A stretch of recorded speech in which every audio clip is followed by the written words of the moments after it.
नमस्कार साथियों, वेदांत learning point से मैं सुषमा मैम आप सभी भावी अध्यापक एवं अध्यापिकाओं का हार्दिक स्वागत एवं अभिनंदन करती हूं। आज मैं आप सभी के लिए डीएलएड सेकेंड ईयर के optional subject pedagogy of English के न्यू सिलेबस के बारे में आप सभी को बताने वाली हूं। तो वीडियो में लास्ट तक बने रहिए एवं लगातार इंग्लिश पेडागोजी के स्टडी मटेरियल्स को पाने के लिए चैनल को सब्सक्राइब कर लीजिए। तो आइए शुरू करते हैं।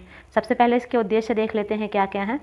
तो इसके उद्देश्य हैं equip student teachers with as theoretical perspective on English as second language ESL, यानी कि छात्र शिक्षकों को अंग्रेजी पर सैद्धांतिक दृष्टिकोण से द्वितीय भाषा ESL के रूप में लेस करना। सेकंड है enable student teachers to grasp general principles in English learning and teaching, छात्र शिक्षकों को भाषा सीखने और शिक्षण में सामान्य सिद्धांतों को समझने में सक्षम बनाना। थर्ड है to understand young learners and their learning context, युवा शिक्षार्थियों और उनके सीखने को समझना या इसका संदर्भ। फोर्थ है to grasp the principles and practice of unit and lesson planning for effective teaching of English, अंग्रेजी के प्रभावी शिक्षण के लिए इकाई और पाठ योजना के सिद्धांतों एवं अभ्यास को समझना।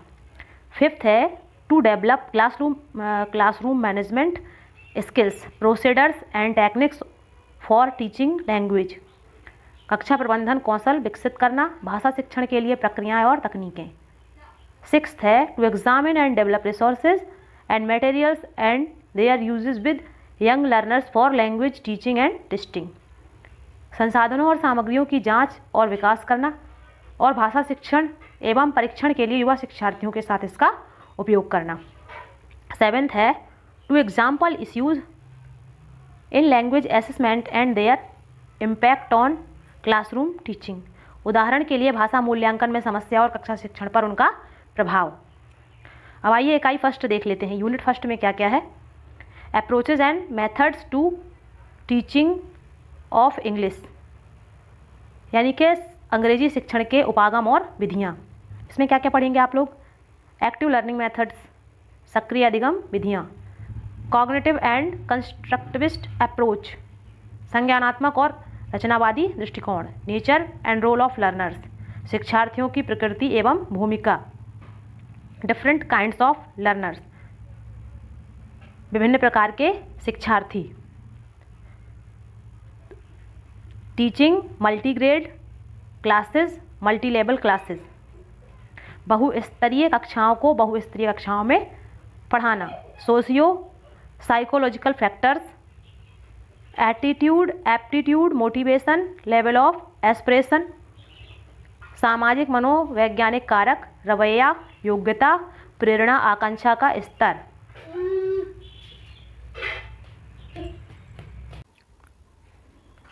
फिफ्थ है from knowledge based approach to skill based approach, यानी कि ज्ञान आधारित दृष्टिकोण से कौशल आधारित दृष्टिकोण तक।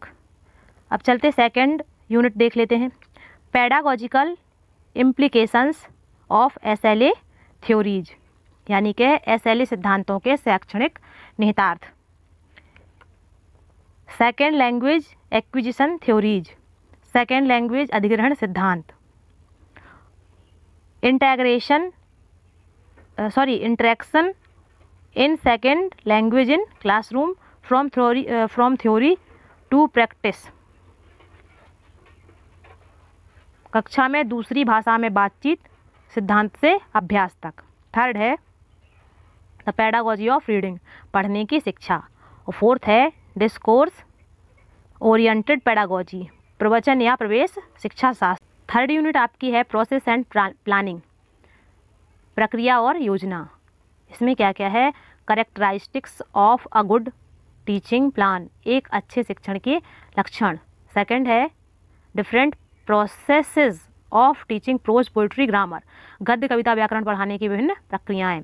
थर्ड है constructivist situations using formats like 5ES, engage, explore, explain, elaborate, evolute, and SQ4 RS, survey, questions, read, recite, review, reflection.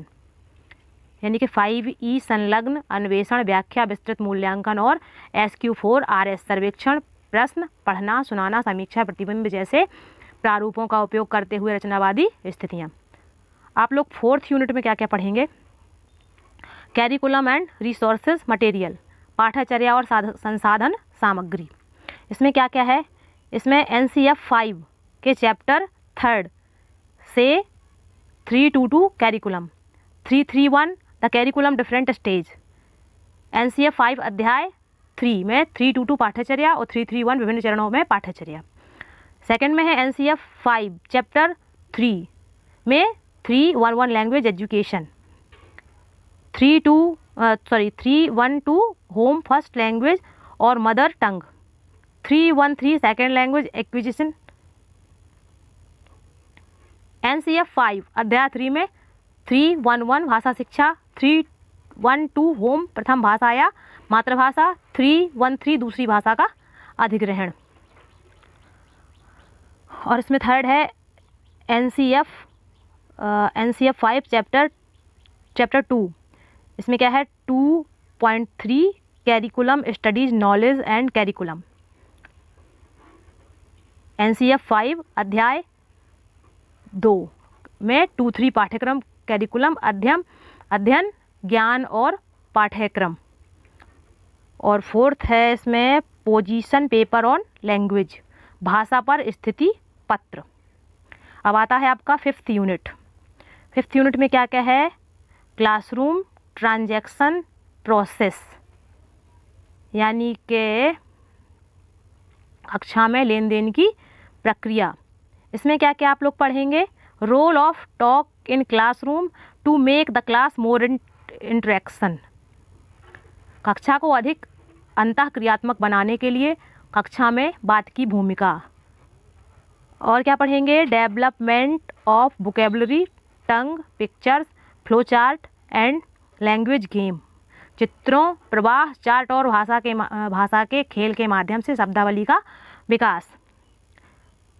Dealing with textual exercise, vocabulary, grammar study, skills, project work, पाठ्याभ्यास, शब्दावली, व्याकरण, अध्ययन कौशल, परियोजना कार्य से निपटना।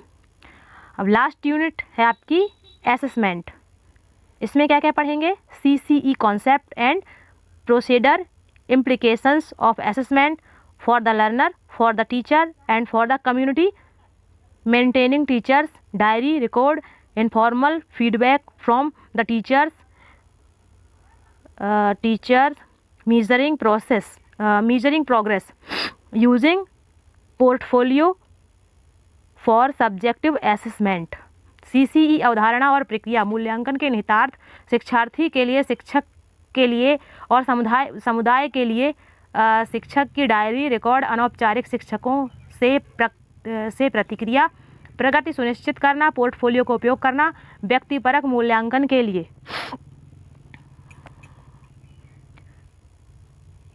इसके बाद क्या है आपका? Assessing speaking and listening, reading and writing abilities through CCE, यानी कि CCE के माध्यम से बोलने और सुनने, पढ़ने और लिखने की क्षमताओं का आकलन करना।